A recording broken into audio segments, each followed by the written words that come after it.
아, 네, 오늘 이제 같이 공부할 내용은요, 지금 우리가 부동산의 시장에서의 수요와 공급에 대해서 이제 공부를 하고 있고요. 지난 시간까지 우리가 부동산 시장의 수요 부분에 대해서 이제 공부를 했고, 지난 시간 끝부분에 이제 부동산 공급에 관한 내용들을 조금 다뤘고요. 네, 오늘 이제 같이 공부할 내용은 제가 올려드린 강의 안에 23페이지 하단에 있는 부동산의 공급, 참고해서 이제 부동산의 공급 나오죠. 요 내용부터 이제 오늘 같이 수업을 하도록 하겠습니다. 여기, 지금 우리가 이제 부동산에 대한 수요의 개념을 공부를 했기 때문에 사실 부동산 공급에 관한 내용들은 그렇게 어렵지 않아요. 그러니까 수요와 공급은 그냥 반대 방향으로 움직인다라고 이해를 하시면 되고요. 그래서 뭐 여기 이제 공급과 공급량 뭐 개념에서 나오는데 요거보다는 우리가 지난 시간에 공부했었던 뭐 수요의 변화, 수요량의 변화 이게 이제 똑같이 공급에서도 나타나거든요. 그러니까 지난번에 우리가 수요량의 변화는 이렇게 설명을 했죠. 그러니까 세로축이 이제 가격이고 해당 재화의 가격이고 가로축이 이제 뭐 수요량이라고 했을 때 수요 곡선이 이렇게 우하향하잖아요. 그러면은 이제 해당 재화의 가격이 예를 들어서 내려간다. 그러면은 해당 재화의 수요량은 이제 늘어나겠죠. 그래서 이제 수요량의 변화는 이렇게 수요 곡선 상의 점의 이동으로 나타난다. 이렇게 우리가 설명을 했고요. 반면 수요의 변화는 수요량이 아니라 수요의 변화는 점의 이동이 아니라 예를 들어 해당자의 가격 이외에 뭐 인구가 증가한다거나 뭐 소득이 증가한다거나 하면 수요 곡선 자체가 이렇게 오른쪽 왼쪽으로 이동을 하잖아요. 그러니까 수요 곡선 자체가 오른쪽 왼쪽으로 이동하는 이런 것들을 우리가 수요의 변화다. 이렇게 정의를 했습니다. 그러니까 공급 곡선도 마찬가지예요.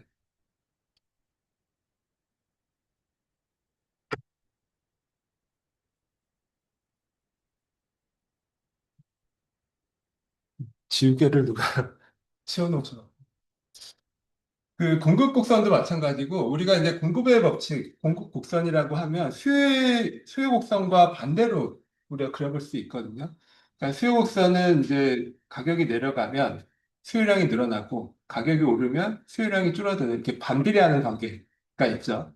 반면 공급은 가격과 비례하겠죠. 가격이 오르면 생산자들이 공급을 늘릴 것이고요. 가격을 내리면 가격이 내려가면 공급은 줄어들 거예요. 그럼 이렇게 연결을 해보면 공급 곡선을 이렇게 우상향하는 모양으로 나타날 겁니다. 우리가 보통 그 공급을 서플라이라고 하잖아요, 영어로. 그래서 이제 공급 곡선을 약자로 S라고 쓰고요.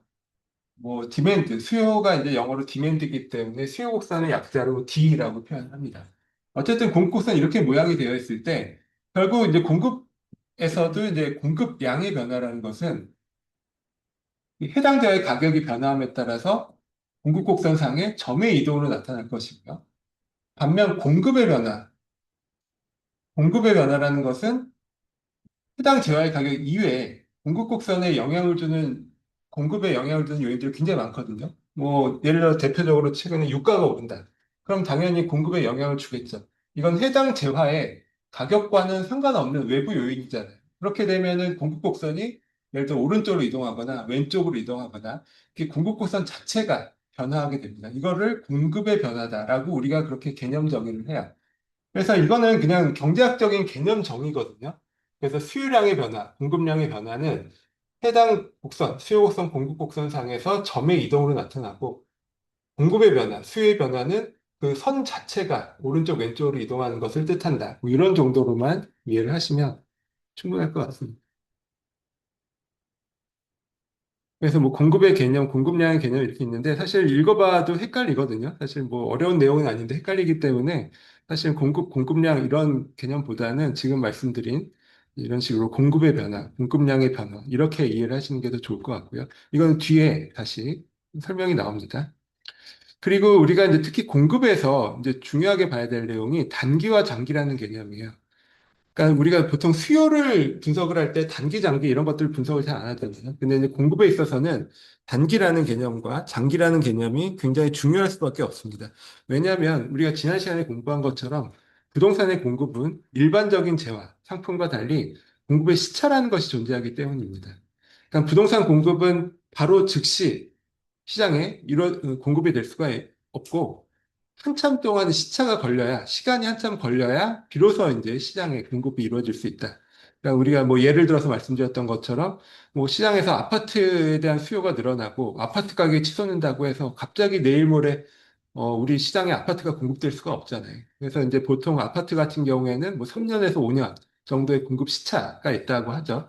그래서 아파트를 공급하기로 그 계획을 세우고 실제로 시장에 아파트가 공급해서 뭐 예를 들어 입주할 때까지는 한 3년에서 5년 정도의 공급의 시차가 존재하고요. 뭐 이거는 뭐 짧은 경우고 뭐 사실 재개발, 재건축 이런 거는 뭐 10년 이상도 걸리잖아요. 그러니까 그런 것을 공급의 시차다라고 얘기를 합니다. 그래서 단기라는 개념은요. 그러니까 우리가 이제 지난번에도 수요는 이제 플로우라고 해서 기간으로, 기간 단위로 뭐 측정을 한다라고 했습니다. 공급도 마찬가지고요. 그러니까 공급량이 얼마다. 이런 것은 기본적으로 기간이 정해져 있어야 돼요. 그러니까 6개월 동안 공급량이 얼마다. 뭐 10년 동안 공급량이 얼마다. 이런 식으로 기간을 단위로 측정을 하게 되는데요. 이것을 우리가 플로우라고, 유량이라고 얘기를 합니다. 그럼 이때 이제 단기라는 개념은 공부의 시차보다 짧은 기간을 단기라고 해요. 3년이나 5년 이런 시간보다 짧은 기간. 그럼 예를 들어 6개월이죠. 그럼 6개월 동안 우리가 공급 곡선을 그려보면 6개월 동안 뭐 최근에도 6개월 동안 아파트 가격이 막 급등하기도 했었잖아요. 그러니까 6개월 동안 아파트 가격이 급등한다고 해서 과연 시장에서 공급이 늘어날 것이냐. 우리가 일반적인 재화는 가격이 오르면 공급량이 늘어나고 그래서 이렇게 우상향하는 모양으로 공급곡선이 그려지죠. 근데 부동산 시장은 그렇지 않다는 것입니다. 그러니까 공급의 시차보다 짧은 기간, 즉 단기를 단기로 공급량을 측정을 한다라면 결국 공급 곡선이 어, 가격이 올라도 공급량이 크게 늘어나지 않는 이런 모양으로 나타날 수밖에 없고요. 결국 그래서 이제 단기에서의 공급량은 결국 기존 주택 재고량으로 결정이 됩니다. 기존의 뭐 아파트, 주택이 얼마나 시장에 공급되어 있는지가 단기에서의 공급량으로 결정이 되고요. 반면 장기라는 것은 공급의 시차보다 긴 기간입니다. 예를 들어 뭐 3년에서 5년이 공급의 시차다라고 하면 그거보다 긴 뭐 6년, 7년, 8년 이런 단위로 공급량을 측정하는 것이죠. 만약 그렇게 된다면 가격이 오르면 당연히 그런 긴 시간 동안에는 기존 주택 재고량뿐만 아니라 새로운 신규 주택들도 공급이 될 거예요. 그러니까 신규 주택이 공급되기에 충분한 시간이다. 이런 뜻이죠. 장기라는 것이. 그래서 공급 시차보다 긴 기간이기 때문에 장기에는 기존 주택뿐만 아니라 신규 주택도 공급될 수 있는 기간을 뜻하고요. 그래서 우리가 뒤에 보면 단기의 공급 곡선과 장기의 공급 곡선이 모양이 다릅니다. 그 모양이 다른 이유가 이런 차이 때문이에요. 단기는 공급의 시차보다 짧은 기간이고 장기는 공급의 시차보다 긴 기간이기 때문에 장기에는, 그러니까 긴 시간에는 새로운 주택이 공급이 이루어질 수 있지만 단기에는 신규 주택 공급은 불가능한 시간이고 그래서 이제 기존 주택의 공급량만 이제 공급으로 잡히는 것을 이제 단기라고 정의를 합니다. 그리고 이제 그래서 우리가 이제 유량과 그다음에 이제 유량과 저량의 개념이 나오죠.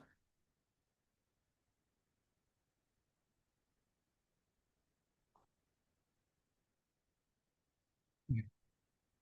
이게 전반적으로 예, 한번 우리 관리실 직원분이 와서 한번 봐주셔야 될 것 같아요. 그러니까 지난주에 조금 이걸 개선을 시켰는데 계속 꺼지네요. 왜 꺼질까 이렇게 자꾸. 네, 그땐 괜찮아요. 이렇게 자주 꺼지지 않고 뻗쳐나가요. 그러면은 이게 무슨 차이일까요, 지금? 차이가? 아, 네. 안 만드시고요. 한번 잘안 만드시고. 아, 그 교수님? 아, 근데 지금 제가 느낌에는 이 마우스를 너무 오래 안 만지면은 꺼진다라는 지금 느낌이 있어서 제가 지금 계속 지금 만지고 있거든요. 근데 이게 그때마다 좀 다른 것 같아요. 그냥 켜놓고 그냥 계속 그냥 화면 띄워놓고 그냥 하시는 거예요? 네. 네. 아, 그렇게 한번 해볼까요? 네, 알겠습니다. 네. 네, 그래서 이제 유량과 저량, 이제 말씀을 드리면요. 유량이라는 것은 일정한 기간 동안에 측정되는 수량을 뜻하고요. 우리가 지금 일반적으로 얘기하는 수요와 공급은 다 유량의 개념이에요. 그래서 지금 말씀드린 것처럼 단기냐 장기냐에 따라서 수요량 공급량이 이제 달라질 수 있다라는 것이고요.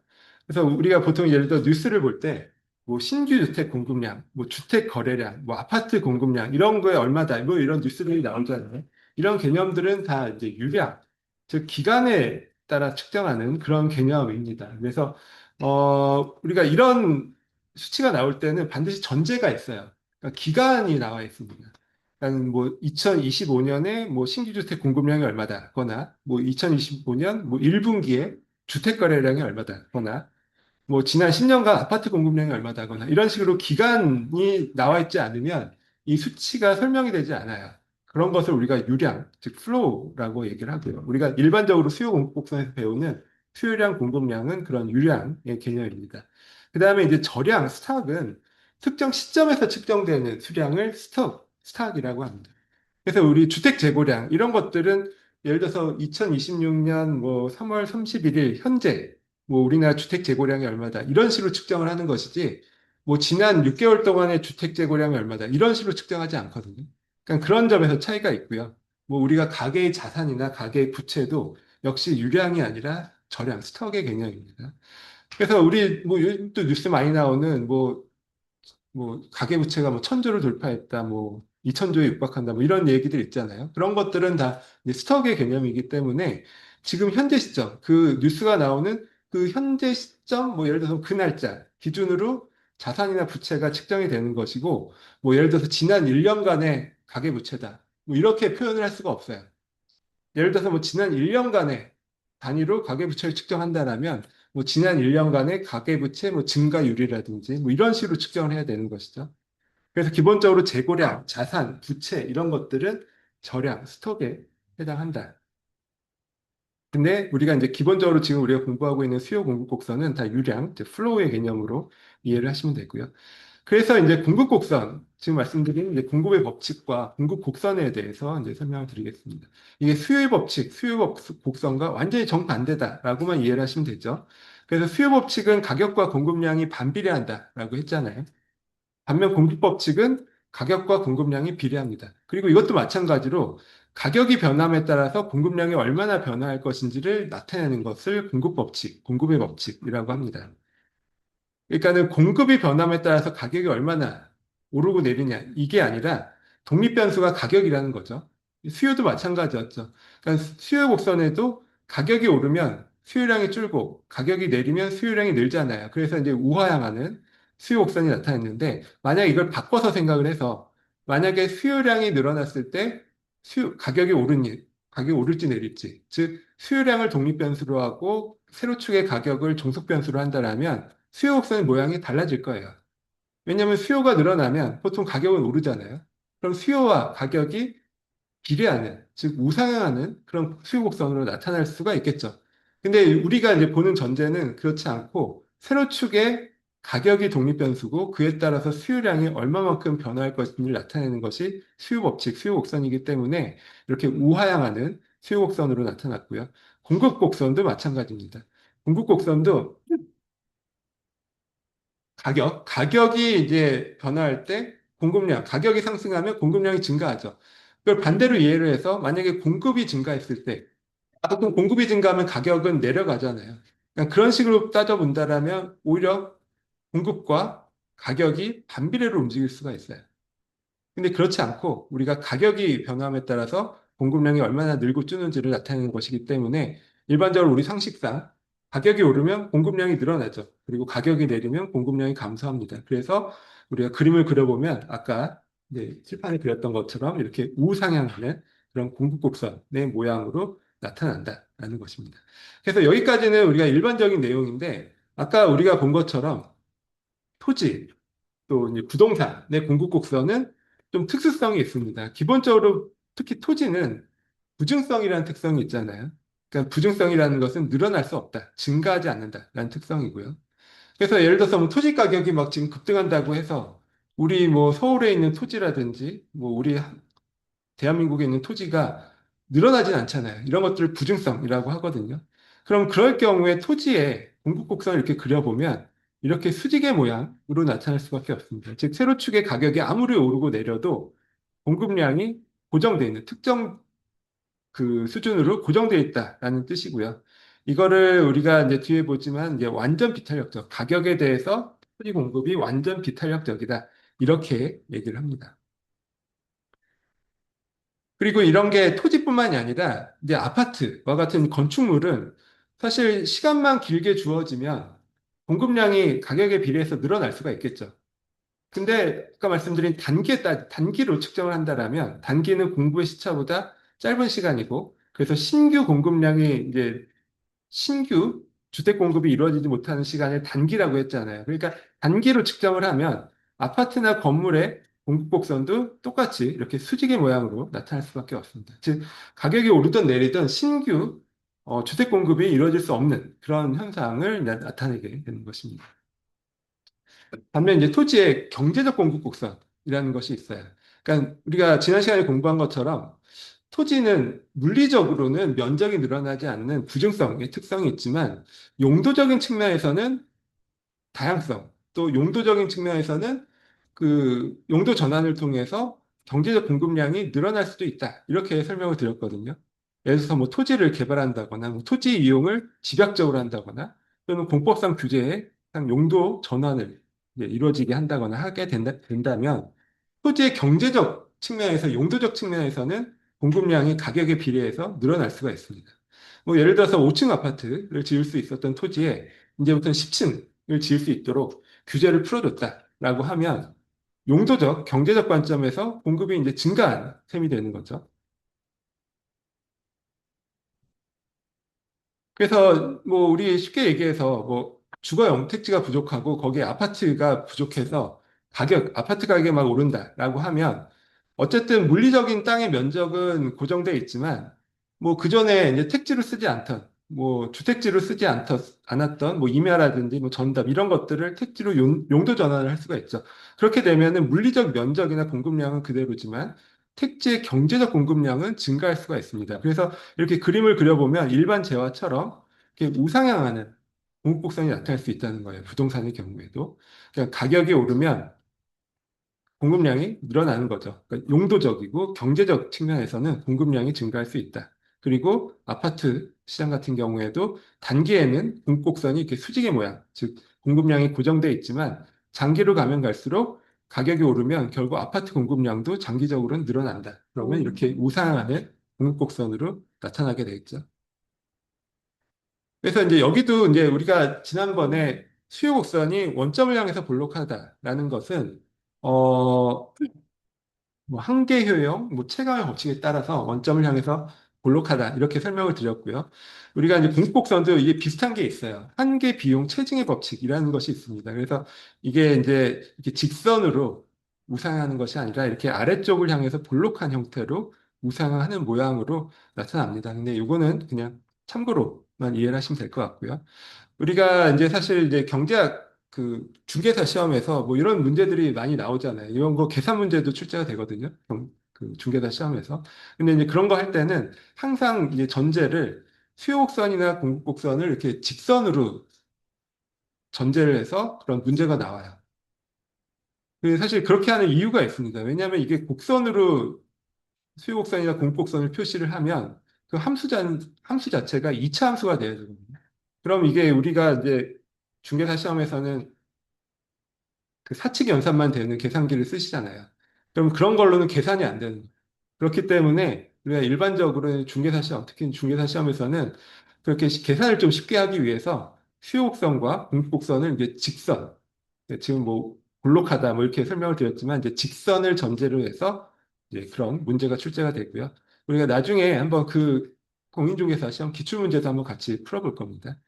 그때는 이제 직선을 전제로 해서 이제 출제가 되는데, 왜 설명이 이제 이렇게 볼록한 곡선이다라고 했는데, 왜 직선으로 이렇게 시험 문제가 나오냐 하게 이제 의문이 드실 수 있을 것 같아서 그렇게 설명을 드리고요.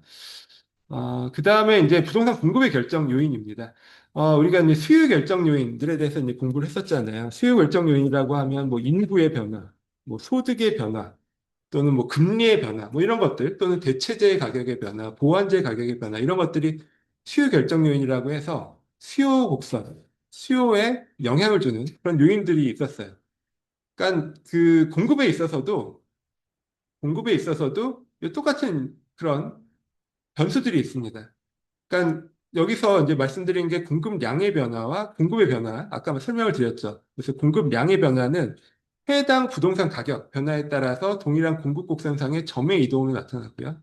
이제 그림으로 그려보면 여기서 그림에서 P1에서 P2로 가격이 오르면 Q1에서 Q2로 공급량이 늘어나겠죠. 세로축 가격이 동일 변수잖아요. 그래서 이렇게 되면 공급 곡선이 이렇게 우상향하는 모양으로 나타날 것이고 말씀드린 것처럼 공급의 변화는 가격 이외의 다른 요인, 가격 이외의 다른 요인이 변했을 때 동일 가격 수준에서 공급곡선 자체가 이동하는 것을 공급의 변화라고 얘기를 하고 이때 공급의 증가가 나타났다면 공급곡선이 오른쪽으로 이동하고요. 공급의 감소가 나타났다라고 하면 공급곡선이 왼쪽으로 이동합니다. 이게 수요곡선과 똑같죠? 그러니까 수요곡선은 우하향하고 공급곡선은 우상한다. 이 차이만 있을 뿐이지 수요가 증가했을 때 수요곡선이 오른쪽으로 이동했죠. 공급곡선도 공급이 증가하면 공급곡선 자체가 오른쪽으로 이동하고요. 공급이 감소하면 공급곡선 자체가 왼쪽으로 이동합니다. 그래서 여기까지는 우리가 쉽게 이해할 수 있는 것이고요. 근데 이때 공급의 변화는 해당 재화의 가격 이외에 다른 요인이 변화했을 때 이것을 공급의 변화다라고 얘기를 하잖아요. 그렇죠. 그래서 그럼 우리가 이제 알아야 될 것은 그럼 어떤 것들이 공급 곡선 자체에 영향을 주는 요인들인지 이런 것들을 알아야 됩니다. 우리가 앞에서 수요 곡선 공부할 때도 수요 자체에 영향을 주는 요인으로 뭐 인구 변화, 소득 변화, 뭐 이자율 변화 뭐 이런 것들을 공부를 했잖아요. 그런 것처럼 공급에 영향을 주는 요인들이 어떤 것들이 있을지 하나씩 우리가 공부를 해보죠. 그래서 일단 이 28페이지 보시면 뭐, 8페이지 보시면 뭐 건설 비용 상승 시 뭐 공급이 감소하고 기술 수준이 향상할 때 공급이 증가하고 세금이 중과세됐을 때 공급이 감소하고 뭐 이런 것들이 쭉 있거든요. 그래서 이게 이제 보통 중개사 시험에도 자주 나오는 문제이기 때문에 뭐 이런 것들은 뭐 많이 암기도 하고 뭐 하시잖아요. 근데 이제 사실 이거를 그냥 암기를 하기에 앞서서 그냥 이해를 하면 사실 그렇게 어려운 내용이 아니에요. 그러니까 우리가 이제 보통 공급 곡선과 비용 곡선은 이제 같은 의미다라고 보통 얘기를 합니다. 그래서 우리가 여기서 얘기하는 비용, 어떤 생산 비용의 하락 요인은 공급이 증가한다는 것은 공급 곡선이 오른쪽으로 이동한다는 뜻이죠. 그러니까 생산 비용 하락 요인과 공급의 증가 요인은 같은 것이다라고 이해를 하시면 좋고, 그다음 비용 상승 요인과 즉 생산 비용이 상승하는 요인과 공급이 감소하는 요인이 같은 개념이에요. 같은 개념이다. 그러니까 이렇게 우리가 그림으로도 설명을 할 수가 있어요. 우리 지금 본 것처럼 공급 곡선은 그러니까 세로축이 가격이고 가로축이 공급량일 때 가격이 오르고 내리느냐에 따라서 공급 곡선이 이렇게 우상하는 모양으로 나타나잖아요. 근데 비용 곡선도 마찬가지로 그릴 수가 있습니다. 비용은 세로축이 비용이죠. 비용도 우리가 이렇게 우상한 모양으로 나타납니다. 그냥 쉽게 얘기하면 공급량, 생산량이 늘어나면 당연히 비용은 이제 우상하는 모양으로 나타나겠죠. 그래서 모양 자체가 똑같아요. 그럼 예를 들어서 우리가 그,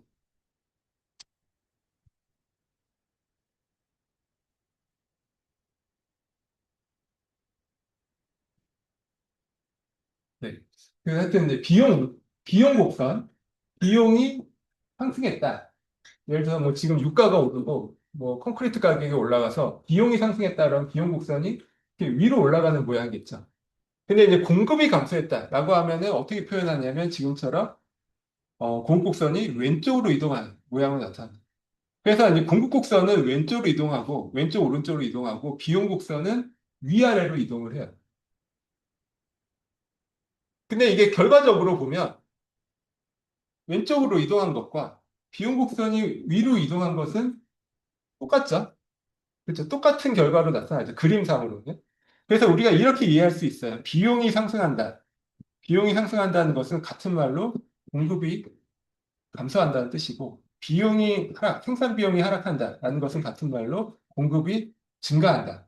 이렇게 이해를 하시면 사실 여기 있는 내용들을 뭐 굳이 외울 필요가 없는 거죠. 네.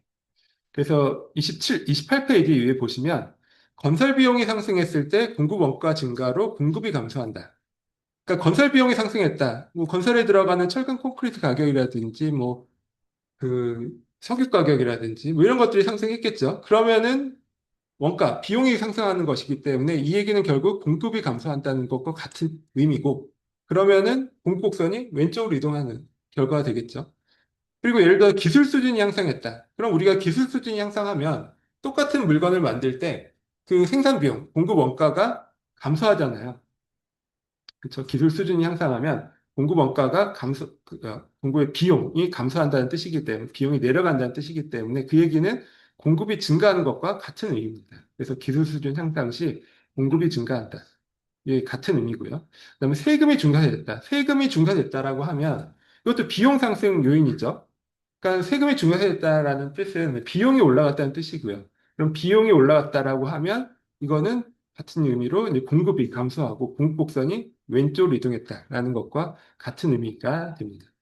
그다음에 이제 금리가 상승한 경우에도 마찬가지죠. 금리라는 것도 이제 개발 사업에 있어서 이제 생산 비용에 해당하는 내용이죠. 그래서 생산 비용에 해당하는 금리가 상승했다 그러면 비용이 증가한 것이고 비용이 상승한 것이고 그럼 공급이 감소하고 공급 곡선 자체가 왼쪽으로 이동하는 모양으로 나타나게 됩니다. 그래서 이런 것들이 이제 중요해요. 우리가 보통 이런 거를 그냥 간단하게, 뭐, 예를 들어 건설 비용 상승했을 때 공급곡선이 왼쪽으로 이동하냐, 오른쪽으로 이동하냐, 이렇게 간단하게 물어보는 뭐 방식도 있지만, 요즘은 뭐 중개사 시험도 난이도가 높아져서 이런 걸 뭐 약간 복합 사례형으로 이제 출제를 하잖아요. 그럼 그 사례에 예를 들어서 뭐 금리가 상승했다거나, 뭐 세금이 중과세했다거나, 뭐 건설 비용, 뭐 유가가 상승했다거나, 이런 그런 얘기가 나오면, 아, 그 얘기는 공급 비용, 생산 비용이 상승했다는 뜻이고, 그럼 그 얘기는 공급 곡선이 왼쪽으로 이동했다. 이런 의미거든요. 그래서 그런 식으로, 뭐, 일단 이런 케이스 위주로 이해를 하시면 좋을 것 같고요.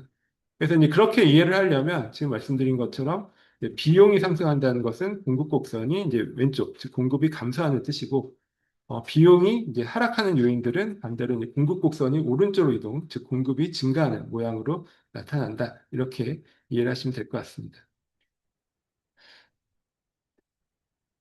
그리고 이제 여기 또 이제 공급 곡선에 있어서도 이제 대체제라는 표현이 나와요. 근데 이제 이거를 우리 아까 지난번에 수요, 소비에 있어서도 이제 대체제라는 걸 공부를 했잖아요. 소고기, 돼지고기. 이런 것들이 소비에 있어서의 대체제인데 공급에 있어서도 이제 대체제라는 개념이 있습니다. 그러니까 예를 들어서 어떤 토지 위에 주택을 지을 수도 있고 상가를 지을 수도 있고 했다 했을 때 그 주택과 상가는 일종의 대체제의 관계인 거죠. 그러니까 공급에 있어서의 대체제죠. 그러니까 내가 어떤 개발 사업자가 땅을 갖고 있는데 여기에다 주택을 지을 수도 있고 상가를 지을 수도 있다. 그럼 이때 이 선택은 뭘 기준으로 하죠? 예를 들면 집값이 올라간다. 주택이 희소하고 집값이 올라간다라고 하면 이때 이 개발업자는 이 땅에 상가를 짓지 않고 주택을 짓겠죠. 그런 식으로 이제 선택하는 것이 이제 대체제 관계라고 얘기를 하는데 우리가 수요에 있어서의 대체제와 이걸 개념적으로 구별하기 위해서 이것을 이제 공급에 있어서의 대체제를 뭐 대안재화 이렇게 부르기도 합니다. 그래서 어떤 교과서에서는 그냥 대안재화라고 표현이 될 거예요. 어쨌든 이런 공급에 있어서의 대체제, 즉 대안제와의 가격이 상승하면 그 대체제 공급은 증가하고 반면에 대상제와의 공급은 이제 감소하는 모양으로 나타납니다. 지금 말씀드린 것처럼 어떤 땅에 주택이나 상가 둘 중에 하나를 지을 수 있는데 주택 가격이 상승했다. 그러면 주택의 공급이 증가하겠죠. 그럼 대체제 관계인 상가의 공급은 감소할 수밖에 없어요. 그러니까 이런 것들을 대체제, 대안제와 관계다라고 얘기를 합니다. 이런 것들도 이제 그 부동산의 공급에 영향을 줄 것이고요. 그 밖에 이제 부동산 시장의 호경기냐, 뭐 앞으로 정부에서 뭐 부동산을 좀 촉진할 뭐 그런 기대감이 있다. 뭐 이럴 경우에는 공급이 증가할 것이고요. 아니면 뭐 최근처럼 뭐 정부가 규제를 심하게 할 것으로 예상된다. 그러면 공급이 감소하고 공급 곡선은 왼쪽으로 이동하게 될 것입니다. 그리고 공급자가 많을수록 공급이 또 증가하게 될 것이고요. 그다음에 이제 공급의 탄력성이라는 개념도 역시 수요의 가격 탄력성과 그냥 방향만 바뀐 것뿐입니다. 그래서 공급의 가격 탄력성은 가격 변화율 분의 공급량의 변화율이에요. 가격 변화율 분의 공급량의 변화율.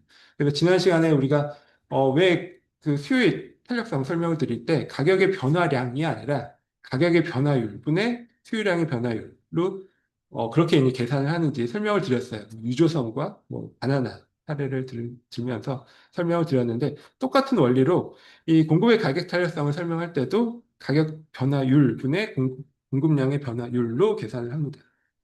그래서 이제 그런 식으로 계산을 해보면 딱 이제 그림이 이렇게 나오죠.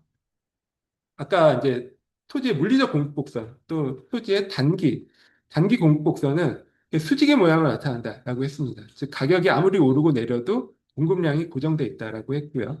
그럼 이런 것을 우리가 완전 비탄력적인, 가격에 대해서 완전 비탄력적인 공급곡선이라고 표현을 하고, 그랬을 때 이제 그림을 그려보면 이렇게 수직의 모양으로 공급곡선이 나타납니다. 반면 반대의 극단적인 경우에는 완전 탄력적인 공급곡선이에요. 그러니까는 공급의 가격 탄력성이 이제 무한대인 경우가 완전 탄력적인 공급곡선이고 이런 경우에는 이게 수평선으로 나타나는 거죠.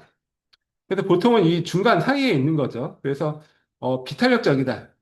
공급이 가격에 대해서 비탄력적이라는 것은 이렇게 수직에 가깝게 이렇게 가파르게 우상하는 모양일 때 이제 비탄력적이다라고 얘기를 합니다. 이 얘기는 결국 가격은 큰 폭으로 올라도 가로축의 공급량이 작게 증가할 때 이럴 때 이제 그림으로 그려보면 이렇게 가파르게 우상하는 공급선으로 나타나잖아요. 네, 그렇죠. 그래서 이제 이런 경우를 우리가 공급이 가격에 대해서 비탄력적이다라고 얘기를 하고 이걸 가격 탄력성을 이제 계산을 해보면 0보다는 크지만 1보다 작은 것으로 나타납니다. 그러니까 1보다 작다는 것은 이 가격 변화율 분의 공급량의 변화율, 이 가격 탄력성이 1보다 작다는 것은 가격 변화율이 예를 들어 10% 올랐는데 공급량은 5% 올랐을 때 이런 경우가 1보다 작게 나타나는 거죠. 그런 것을 우리가 비탄력적이다라고 얘기를 하고 반대로 가격 탄력적인 공급곡선은 수평에 가깝게 완만하게 누워진 형태로 나타나게 되죠. 그래서 이런 경우에는 가격 탄력성이 1보다 크게 나타나게 됩니다. 그래서 가격 변화율 예를 들어서 10% 가격이 올라갔는데 공급량이 20% 증가했다. 이럴 경우에는 가격 탄력성 계산을 해보면 2잖아요. 그러니까 1보다 크죠. 그래서 이런 것들을 가격에 대해서 탄력적인 공급 곡선이다라고 얘기를 하고, 그럴 경우에는 이렇게 수평에 가깝게 완만하게 우상향하는 모양으로 나타나게 됩니다. 그리고 이제 아까 말씀드린 것처럼 장기는 그냥 기존 재고뿐만 아니라 신주택 공급까지 가능한 그런 기간을 장기라고 했죠. 그래서 공급의 시차보다 긴 기간을 뜻하고요. 단기는 재고주택만 공급이 되는 시간을 이제 단기라고 하고요. 그래서 공급의 시차보다 짧은 기간입니다. 그래서 당연히 단기 공급 곡선은 이게 즉 완전 비탄력적인 이렇게 수직에 가까운 모양으로 나타나겠죠. 근데 장기로 가면 갈수록 이게 누워질 거예요. 장기 공급곡선을 가면 가격이 올라가는 데 따라서 그 이상으로 공급량이 늘어날 수가 있잖아요. 장기의 개념은. 그러면은 이렇게 그림으로 그려보면 이렇게 탄력적인 공급곡선으로 나타나게 됩니다.